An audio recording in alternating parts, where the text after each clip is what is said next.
Fala pessoal, tudo bem com vocês? Dorival Júnior faz a sua primeira convocação, olha, com algumas novidades. 7 jogadores atuando no Brasil, 5 que nunca haviam sido chamados, mas deixa muita gente de fora. Eu vou fazer as minhas apreciações sobre essa lista e quero, obviamente, a participação de vocês. Chega mais, eu sou o Chico Garcia, inscreva-se no canal e vamos juntos!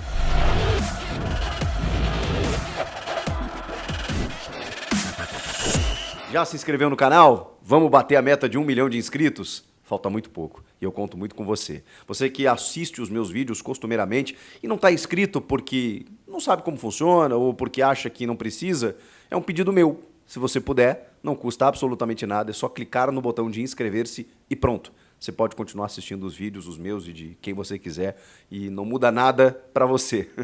Para mim muda bastante. A gente se torna um canal que bate a casa do 1 milhão, vem uma plaquinha dourada e uma valorização muito maior aqui para esse produto independente que a gente faz aqui costumeiramente. Obrigado de coração a cada um de vocês. Vamos falar da seleção brasileira? Nova fase, nova era, a gente não se empolga tanto com a seleção. Eu sou daqueles que torço muito para a seleção brasileira, mas eu, assim como você, não achem que por sermos jornalistas, cronistas e termos a obrigação de cobrir a seleção brasileira, porque temos, né, um dever de ofício, que estamos empolgados. Eu vou falar por mim, eu não estou. Não estou empolgado, estou muito reticente, inclusive. E não pela chegada do Dorival ou por essa primeira convocação. Não é isso. É porque, assim, estou vendo que a distância está muito grande, cada vez maior para os europeus. Estamos tomando pancada a cada Copa do Mundo, mesmo com trabalhos positivos, e eu acho que a gente teve alguns trabalhos positivos. A primeira seleção do Dunga, o ciclo da era Tite, eu acho que nos dois, especialmente o segundo, me deu mais expectativas e, infelizmente, chegou na hora e não aconteceu. Mas vamos lá, vamos falar dessa lista do Dorival, porque, num primeiro momento, parecia que ele ia chamar mais jogadores do Brasil. Depois, ele percebendo, né, a necessidade, até pelos 2 amistosos, 23 e 26 de março, contra Inglaterra e Espanha. Wembley, provavelmente Wembley, e Santiago Bernabéu.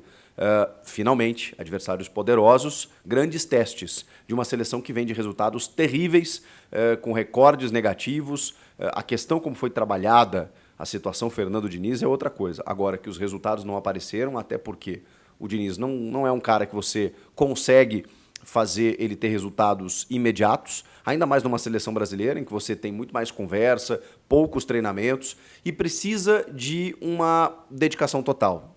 E não tem como você ser técnico do Fluminense e técnico da seleção, mas isso a gente já debateu amplamente aqui. O Dorival, me parece, é uma sensação, até pelas informações, pelo tempo que ele ficou na Europa, com a sua comissão técnica também e os seus auxiliares, frequentando centros de treinamentos e várias equipes e vários jogos em países centro, né, países chaves como Inglaterra, Espanha, França, para tentar, digamos assim, averiguar melhor de perto esses jogadores. Me parece que o Dorival está conseguindo, pelo menos aos poucos e nesse começo, manter aquilo que foi deixado de legado pelo técnico Tite. Você pode não concordar com as escolhas do Tite, com a campanha do Tite, com os números do Tite, o que eu acho difícil, porque os números eles são incontestáveis, mas pela eliminação nas Copas, enfim, pela postura do Tite, por ele ter abandonado a seleção antes do fim do jogo contra a Croácia, você pode ter qualquer crítica sobre o Tite. Mas uma coisa eu achava muito positiva, no trabalho do Tite em termos de ciclo. O Tite, segundo pessoas que trabalhavam com ele, era um cara que despachava na CBF de segunda a sexta. Não era um técnico eventual de seleção, como a gente teve em outras fases mais amadoras do processo, né? O técnico se apresentava de 3 em 3 meses, chamava a seleção, comandava 2 treinos, ia para o jogo e pronto, acabou. Depois ele voltava para casa descansar. O Tite não. O Tite conversava com preparadores físicos, com auxiliares, com treinadores, visitava CTs, visitava jogos, espalhava, né, os seus profissionais pelo mundo para poder observar de perto os jogadores e não apenas pela televisão. Então ele tinha uma base de dados, uma análise de muito mais do que os atletas que eram chamados, como é o caso do Dorival. O Dorival tem uma lista de 50 nomes que ele trabalha em cima deles, né, porque você chega um momento que você vai, obviamente, cortando, restringindo, reduzindo. Não, eu preciso disso, eu preciso daquilo, tem característica do adversário, tem momento do jogador, tem vários quesitos para você você chegar numa lista final de 26 atletas. E isso está sendo conversado, inclusive, né, com as federações inglesa e espanhola, para que esse número seja respeitado. Com isso, o Dorival consegue montar mais ou menos uma base para a disputa da Copa América, já na metade do ano, e também tem uma base de observação um pouco maior de um técnico que está chegando. Então, 26 nomes foram chamados pelo Dorival. Muitos meio-campistas e muitos jogadores que trabalharam com ele. Então, assim, tem um nível de observação lá fora que foi feito de forma muito interessante e tem, obviamente, jogadores da confiança do técnico, o que é muito natural, gente. O Tite, quando chegou na seleção, fez isso. O Dunga abria mão de Ronaldinho Gaúcho, que pedia, assim, ainda para ser convocado, mas como ele não quis disputar uma Copa América com ele, e o Dunga é muito, digamos, um cara muito leal às suas convicções, especialmente, ele não chamou mais o Ronaldinho, como outros tantos que não resolveram ir naquela Copa América, na Colômbia, né, com aquele episódio das Farc lá e tal, muitos jogadores estavam assustados, o Ronaldinho não quis ir, outros jogadores não pediram desconvocação, melhor dizendo, e ele, então vocês vão comigo até a Copa. E foi o que aconteceu, os caras que foram com ele, Elano, Kaká, ele bancou até a Copa do Mundo. Então, assim, é da preferência do técnico. Muitas vezes tem um jogador que está melhor num clube e tal, e ele não vai, porque Alex Cabeção, né, o Alex... ex-Palmeiras, Cruzeiro, Coritiba, profanou a célebre frase quando ele não foi chamado para a Copa de 2002, que a seleção não é uma seleção dos melhores, é a seleção dos melhores do treinador. E é exatamente isso que estamos falando. O Dorival Júnior convocou vários jogadores do São Paulo. É muito normal, ele está chegando na seleção e ele vai convocar jogadores que ele observou no dia a dia, inclusive, durante muito tempo, caras que foram campeões com ele. Evidentemente que não todo mundo, né? Mas alguns. E eu vou dizer, eu não discuto de verdade o chamamento do Rafael. Goleiro, já começa pelo goleiro. Ele chamou o Bento do Atlético Paranaense, o Ederson do Manchester City e o Rafael do São Paulo. O Everton, que constantemente é chamado do Palmeiras, não vive uma boa fase técnica. Isso é fato. Existe um outro goleiro no Brasil ou no mundo que mereça essa chance? A gente pode discutir. Para muitos, o João Paulo dos Santos está melhor do que o Rafael. Eu acho que o Rafael está com estofo de ter ganhado 2 títulos recentes e está jogando muito bem e ter assumido a posição de goleiro no São Paulo, que é um pepino dos grandes, e está correspondendo. Eu não discuto realmente a chamada do Rafael. A gente não está falando de algo definitivo, gente. Que o Rafael vai, sei lá, ser o goleiro titular na Copa do Mundo. Não. O Ederson é o titular. O Rafael está sendo chamado como um teste, como uma valorização do que ele fez aqui no São Paulo. Para mim está tudo certo. Ele chamou também o Pablo Maia. Gente, eu acho o Pablo Maia um cheque em branco do São Paulo. Depois do Lucas Beraldo, o São Paulo vai fazer dinheiro com esse jogador. Ele é muito, mas muito bom. Joga sozinho, às vezes, no meio-campo de São Paulo. E quando eu falo isso, não é um desrespeito ao Alisson, é só para dizer que o Alisson tem uma característica diferente. Tanto que ele foi formado ali pelo Dorival como um segundo volante, porque ele sempre foi um cara meio atacante. E o Pablo Maia é o cara que tem a característica de ser o primeiro volante, chuta muito bem de fora da área, tem visão de jogo, tem liderança. O Pablo Maia merecia a convocação. Não sei se agora ou em outro momento, merecia. O Zé Rafael merecia também? Merecia. Merecia o Zé Rafael. Porque o Zé Rafael, acima de tudo, é um cara polivalente. Ele joga de primeiro, joga de segundo, joga de terceiro, joga de meia, joga do que for. E acho que ele vem merecendo faz muito tempo. Então, dentre os vários volantes que o Dorival convocou, eu senti falta do Zé Rafael. Mas não discuto o Pablo Maia. O Beraldo, gente, o Beraldo é um fenômeno como zagueiro. Zagueiro canhoto, maravilhoso, técnico, que é esse São Paulo, mas já está no PSG. Mas só para pontuar aqui que é óbvio que ele levou também o Beraldo por ser da sua confiança. Outros jogadores apareceram aqui do futebol brasileiro, como o Murilo, zagueiro do Palmeiras.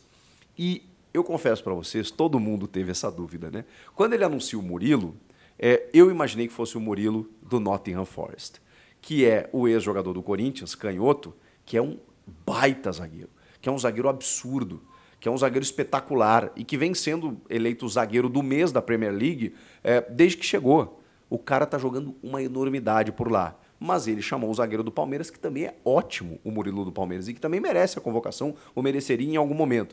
Mas eu confesso que esse momento agora me parecia ser do Murilo do Nottingham Forest. Ok. De qualquer forma, ele chamou outros jogadores aqui do Brasil, como já falei do Pablo Maia, já falei do Rafael, já falei do Murilo, E o Endrick, né? O Endrick do Palmeiras também é um jogador que, apesar com 17 anos, ele segue sendo chamado pela seleção principal. É uma realidade no meio do ano. Ele vai defender as cores do Real Madrid. E a gente está falando também em jogadores aqui do Brasil, mas temos que falar em novidades, jogadores que nunca haviam sido chamados. Bom, entre eles o Rafael, o Pablo Maia, mas também o Savinho do Girona. O Girona é vice-líder do Campeonato Espanhol, só está atrás do Real Madrid, é jogador do Atlético Mineiro, e o Girona é uma das sensações do futebol europeu. O Ian Couto, lateral direito, também, né, foi chamado novamente. E agora o Savinho no ataque, né, que é destaque por lá, também foi chamado, é uma novidade dessa convocação. Estou tentando pescar aqui alguma outra novidade. O Wendel do Porto. Cara, o Wendel já tinha que estar nessa seleção há muito tempo. O Wendel sai do Grêmio muito cedo, ele chega do Londrina, chega no Grêmio em 2013, substituindo o Alex Telles, esse que estava na Copa e agora está no futebol árabe. O Alex Telles tinha sido um melhor lateral esquerdo do Campeonato Brasileiro de 2013, em que o Grêmio é vice-campeão, sob comando do Renato. O Wendel chega em 2014, fica 6 meses e é vendido. Porque ele era muito, mas muito bom para o futebol alemão. Fica anos no Bayer Leverkusen e agora está no Porto. E já tinha que ter sido chamado há mais tempo o Wendel, porque joga muita bola e é uma das novidades dessa seleção também. E aí, cara, bom, falei dos goleiros, né? O Bento, o Ederson e o Rafael. Os laterais, além do Ian Couto e do Wendel, o Ayrton Lucas do Flamengo, que não vive a sua melhor fase técnica, mas a gente sabe que é bom jogador, e o Danilo da Juventus. Zagueiros, além do Beraldo que eu citei e do Murilo do Palmeiras, o Gabriel Magalhães do Arsenal e o Marquinhos do PSG. Meio campo, André do Flu, jogadoraço, esse dispensa comentários, e o Andrés Pereira do Fulham. Esse surpreendeu. Ele vem jogando bem na Premier League, mas é um cara que, sei lá, né, a gente fica marcando ele aqui por conta de um erro na final da Libertadores, pelo Flamengo, mas é um cara que no futebol europeu tem mercado, performa, e o Dorival resolveu dar uma oportunidade para ele. O Bruno Guimarães do Newcastle, o Casemiro do United, o Douglas Luiz do Aston Villa tá jogando muita bola, assim como o João Gomes do Wolverhampton e o Paquetá do West Ham. O Lucas Paquetá, a questão toda é que ele estava sendo investigado, né, por conta de uma suposta participação em apostas esportivas e tudo mais, e o próprio Rodrigo Caetano explicou, né, não tem nenhuma condenação em relação a ele, não tem nenhuma acusação, ele está jogando na Europa normalmente, não cabe a gente a julgar e tudo mais, e por isso chamaram ele, e ele realmente está performando muito lá no West Ham. Inclusive, ele ficou um tempo de fora, o West Ham não estava ganhando nenhum jogo. Ele voltou, o West Ham voltou a ganhar. Impressionante. E aí o Pablo Maia eu já tinha citado. E para o ataque, já citei o Endrick, aí tem o Martinelli do Arsenal, o Rafinha do Barcelona, o Rodrigo e o Vini Júnior do Real Madrid, já falei do Savinho do Girona, e o Richarlison do Tottenham, que está machucado, mas o Dorival conversou com o clube inglês e ele deve voltar na sequência. Como esses jogos vão acontecer daqui 20 dias, a tendência é que o Richarlison esteja recuperado. Faltou alguém nessa lista para vocês? Eu já falei aqui do Murilo, zagueiro do Nottingham Forest, citei do Zé Rafael também, e acho que, olhando mais aqui para o futebol brasileiro, que o Pedro, acho que talvez é um jogador que merecesse, né, uma chamada, assim, pelo que vem jogando no Flamengo. O Cebolinha talvez seja cedo, mas eu acho que se a gente fosse olhar para outro atleta do Flamengo, seria o Everton Cebolinha, por esse começo de temporada. E tem a ausência do Rafael Veiga, que é um cara assim que a gente sabe o nível técnico que ele entrega numa função em que hoje parece estar em extinção, né, de meias, ainda mais com o dinamismo que ele tem. E eu citaria o Alan Patrick do Inter, que apesar de ter mais de 30 anos, é um jogador que está assombrando pela influência dele no jogo, pela capacidade técnica com que ele tem resolvido as partidas, não só de agora, mas da reta final do ano passado, na Libertadores, final do Brasileiro e agora nesse começo de ano. O Alan Patrick eu acho que merecia, quando a gente fala em merecimento, é óbvio que eu estou analisando questões muito mais restritas do que o técnico da seleção tem que fazer. Ele tem que fazer encaixe de time, característica, adversário, olhar no ciclo, olhar para o ciclo, né, saber se o jogador tem idade para... Enfim, acho que o técnico tem que analisar tudo isso. Eu estou analisando merecimento, momento do cara. E aí por isso eu citei o Zé Rafael e cito também o Alan Patrick. E citei o Pedro aí, que também acho que senti falta dele na seleção. Alguém mais? Agora é com vocês. Comentem aqui, inscreva-se no canal e eu volto na próxima. Tchau!